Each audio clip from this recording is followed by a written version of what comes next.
Idol খুঁজে পাও না তোমরা? মেসি তোমার আইডল, নেইমার তোমার আইডল, বলিউড হলিউডের নায়ক নায়িকা তোমাদের আইডল, সুবহানাল্লাহ, বাংলাদেশের নায়ক নায়িকা তোমাদের আইডল।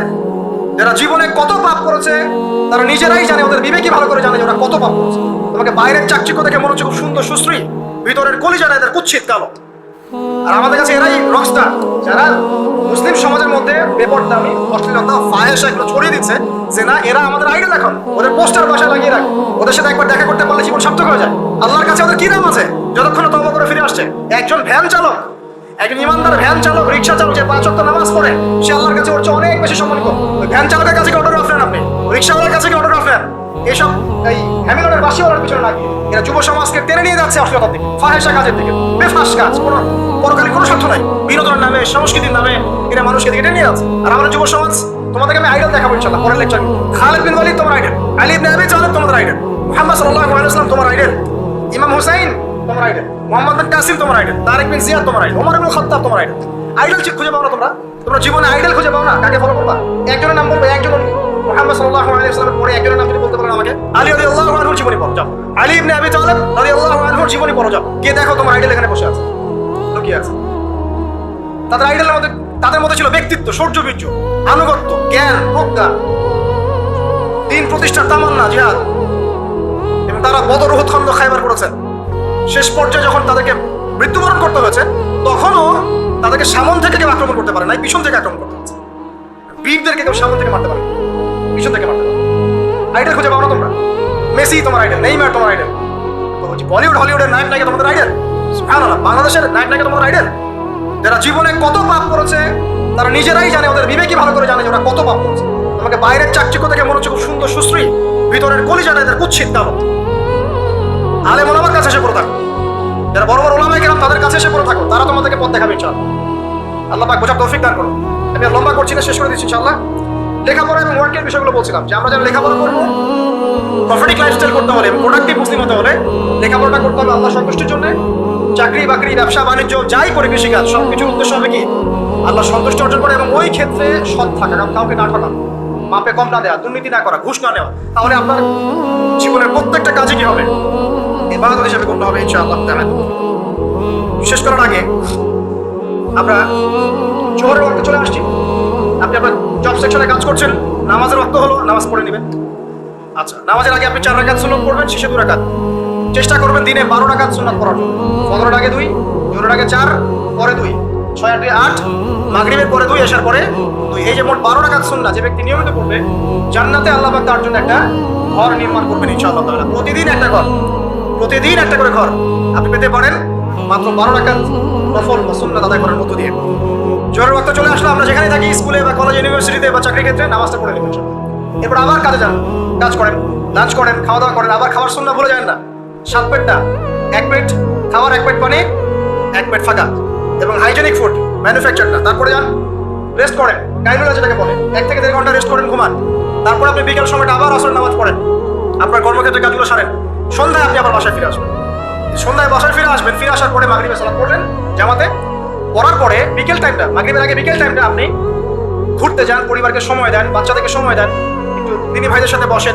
ওই সময় যদি কোনো হালাকা অ্যারেঞ্জ করা যায়, মসজিদ ভিত্তিক তালিমে বসেন, দুটো হাদিস পড়েন, কোরআন দার্স নেন, তো অনলাইনে কোনো লেকচার শুনেন, বই পড়েন, কিছু একটা করেন। আর পরিবারকে সময় দেন। পরিবারকে সময় দেওয়ার পর মাগরিবের ওয়াক্ত হয়ে যাওয়ার পরে, মাগরিবের নামাজ শেষ, ফজরের পর আপনি যে আমলগুলো করেছেন মাগরিবের পর, সেই আমলগুলো আবার করতে হবে, সেম কাজ। এভাবে করতে করতে দেখবেন 1 ঘন্টা চলে গেল। বাসায় গিয়ে আপনি পরিবারকে সময় দেন, আপনার অফিসের কাজ, হোমওয়ার্ক, স্কুলের কাজ, ইউনিভার্সিটির কাজ, এগুলো শেষ করেন। শেষ করার পরে আপনি রাতের খাবার খেয়ে নেন, খেয়ে নিয়ে আবার চলে আসেন মসজিদে, এসে নামাজ পড়েন, পড়ে বাসায় গিয়ে জাস্ট আর দেখা দেখি নেই। তখন আপনি আবার দেখবেন ফজর ওই 4টা 3টে উঠতে পারবেন, তাহাজ্জুদ করতে পারবেন, ফজর করতে পারবেন, আবার আপনার দিনটা লম্বা হবে ইনশাআল্লাহ। এভাবে 1 দিন 2 দিন না, সপ্তাহে 7 দিন, মাসে 30 দিন, বছরে 365 দিন যখন এই প্রজন্ম কাটাতে পারবে, আমরা কাটাতে পারবো, তখন আমাদের মুখে মানাবে দিন ইসলাম প্রতিষ্ঠার কথা। তার আগে আমাদের মুখে এসব কথা মানায় না। এখন আমাদের মুখে এসব কথা এখন মানাচ্ছে না, কারণ আমরা তো আমলই করছি না। আমাদের ঈমান আকীদা ঠিক নাই, আমাদের প্রফেটিক লাইফস্টাইলই তো নাই, নবী সাল্লাল্লাহু আলাইহি ওয়াসাল্লামের মতো লাইফস্টাইলই তো নাই আমাদের। তাহলে আমাদের দ্বারা কেমন করে দিনের পতাকা আল্লাহর জমিনে প্রতিষ্ঠিত হবে বলেন তো দেখি? এভাবে যখন একটা উম্মাহ গড়ে উঠবে, খুবই ডিফিকাল্ট, এটা কিন্তু অনেক বড় চ্যালেঞ্জ। এটাই সবচেয়ে বিগ টাস্ক। এই আমরা যারা আছি, আমাদের তরুণ প্রজন্ম, আমাদের মা বোন, বাচ্চা কাচ্চা এবং আমাদের বৃদ্ধ, সবাই মিলে যখন এভাবে মুভ করবে, তখন দেখবেন একটা জাতি সকাল থেকেই সজাগ, সকাল থেকে জাতি সজাগ। যেমন একটা চমৎকার টাইম করা হয়েছে না, রাত 8টায় সব বন্ধ, খুবই ভালো।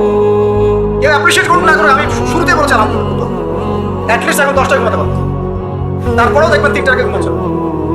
কিন্তু আপনি মদিনায় গিয়ে দেখবেন ফজরের পর থেকেই সবকিছু লাইফ, স্কুল কলেজ দোকানপাট রাস্তা অফিস এত সব ওপেন। কারণ আমাদের উম্মত, এই উম্মতের জন্য ফজরের পরের সময়টাতেই বরকত রাখা হয়েছে। যে সময়টা আমরা পাই না, আমাদের সকাল হয় 11টায়, আমাদের সকাল হয় 10টায়, কর্মক্ষেত্র শুরু হয় 10টায়, এই জন্য সকাল ওই যে 5টা থেকে 10টা, এই বরকতটা আমরা পাই না। এভাবে যদি আমরা নিয়মিত 24 ঘন্টা কাটাতে পারি, ওই যে আয়াতটা বলেছি, ওয়া খালাকতুল জিন্না ওয়াল ইনসা ইল্লা লিয়াবুদুন, আমি জিন এবং মানুষকে শুধুমাত্র আমার ইবাদত করার জন্যই সৃষ্টি করেছি। এই আয়াতটার হক আদায় হবে ইনশাআল্লাহ, ব্যক্তি জীবন সুন্দর হবে ইনশাআল্লাহ, আমাদের পরিবারগুলো সুন্দর হবে ইনশাআল্লাহ, আমাদের যুব সমাজ একটা গতি পাবে, হ্যাঁ, এবং তারা প্র্যাকটিক্যাল বাস্তব বিষয়গুলোকে নিয়ে ব্যস্ত থাকবে, অবাস্তব অনেক জিনিসগুলো নিয়ে ছুটবে না। আমাদের সমাজটা সুন্দর হবে ইনশাআল্লাহ। আস্তে আস্তে দেখবেন উম্মার একটা বড় অংশ ইনশাআল্লাহ আযজা ওয়া জাল আগামী দিনগুলোতে দিনকে এগিয়ে নেওয়ার জন্য এবং দিনকে আল্লাহর জমিনে প্রতিষ্ঠার জন্য শক্তি, মেধা, মনন, তাদের এনথুজিয়াজম সবকিছু আল্লাহর সন্তুষ্টির জন্য ঢেলে দেওয়ার প্রয়াস পাবে ইনশাআল্লাহ। তার আগ পর্যন্ত আসলে এগুলো শুধুমাত্র তাত্ত্বিক কথাবার্তা বলে লাভ নাই, প্র্যাকটিক্যালি যখন আমরা এগুলো করতে পারবো ইনশাআল্লাহ তাআলা, তখন দেখবেন সবার মধ্যে একটা ইমানের চেতনা জাগবে, ইমানি চেতনা জাগবে, আমল করার স্পৃহা বাড়বে, ঐক্য বাড়বে, কমিউনিটি বাড়বে, এবং আমাদের হৃদ্যতা বাড়বে, অ্যাক্টিভিটিস বাড়বে, হায়াতও বরকত হবে, রিজিকও বরকত হবে, দুনিয়া আখিরাত ইনশাআল্লাহ ভালো। এবং দেখবেন অ্যাজ এ নেশন আমরা সবাই ভালো করবো ইনশাআল্লাহ তাআলা। বিশ্বের বুকে আমরা মাথা তুলে সত্যিকার অর্থে দাঁড়াতে পারবো ইনশাআল্লাহ। আল্লাহ পাক আমাদের সবাইকে তৌফিক ইনায়াত করুন, আমিন। আজকে আমি লম্বা করছি না, আকুলু কওলি হাযা আস্তাগফিরুল্লাহ লি ওয়া লাকুম ওয়া লিসাইরিল মুসলিমিন। বারাকাল্লাহু লানা ওয়া লাকুম বিল আয়াতিল হাকীম ইন্নাহু তাআলা জাওয়াদুল কারীম ওয়া রাউফুর রহিম। আমরা আজকে যে আলোচনা শুনলাম, আল্লাহ পাক সবার আগে আমাকে আমল করার তৌফিক দান করুন, অতঃপর আপনাদের সবাইকে আমল করার তৌফিক দান করুন, আমিন। যারা এই লেকচার শুনবেন তাদের সবাইকে আল্লাহ রাব্বুল আলামিন 24 ঘন্টার এই প্রফিটিক লাইফস্টাইল এবং প্রোডাক্টিভ মুসলিম হিসেবে নিজেকে প্রতিষ্ঠা করার তৌফিক আল্লাহ সবাইকে এনায়েত করুন, আমিন। আল্লাহ পাক আমাদের তরুণ প্রজন্মকে কবুল করুন, তাদেরকে অশ্লীলতার পথ থেকে, ফাহেসা কাজকর্মের পথ থেকে, বিভ্রান্তের মতো জীবনের উদ্দেশ্যহীন একটা প্রজন্ম হয়ে যাওয়ার পথ থেকে আল্লাহ পাক হেফাজত করে আল্লাহ রাব্বুল আলামিনের তাওহীদ, তার দাসত্ব, তার ইবাদত, তার আনুগত্যের দিকে নিয়ে আসুন, আমিন। মুহাম্মদ সাল্লাল্লাহু আলাইহি ওয়াসাল্লামের যোগ্য উম্মাহ হিসেবে কবুল করুন, আমিন। আমাদের মা বোনদেরকে আল্লাহ পাক খাস পর্দা, সত্যিকার অর্থে পর্দা করার তৌফিক দান করুন। আল্লাহ রাব্বুল আলামিন আমাদের বাচ্চা কাচ্চা যারা আছে এদেরকে মুসলিমের মতো মুসলিম হিসেবে মানুষ করার তৌফিক দান করুন। আমাদের উম্মার মধ্যে আল্লাহ পাক ঐক্য দান করুন, একে অপরের হিংসা, বিদ্বেষ, গীবত, কাদা ছড়াছড়ি যে অপসংস্কৃতি, এখান থেকে আল্লাহ পাক আমাদেরকে হেফাজত করুন, আমিন। পরিশেষে আমরা বলবো যে আল্লাহ পাক যাকে যেখানে দায়িত্ব দিয়েছেন সবাইকে সেখানে এই দায়িত্ব সঠিকভাবে পালন করার তৌফিক ইনায়াত করুন, এবং আগামী দিনগুলোতে ইসলামের বিজয়ে আমাদেরকে ব্যক্তি, পরিবার, সমাজ এবং রাষ্ট্রীয় পর্যায়ে থেকে ভূমিকা রাখার তৌফিক দান করুন, আমিন। সুবহানাকা আল্লাহুম্মা ওয়া বিহামদিক আশহাদু আল্লা ইলাহা ইল্লা আনতা আস্তাগফিরুকা ওয়া আতুবু ইলাইক। আসসালামু আলাইকুম ওয়া রাহমাতুল্লাহি ওয়া বারাকাতুহু।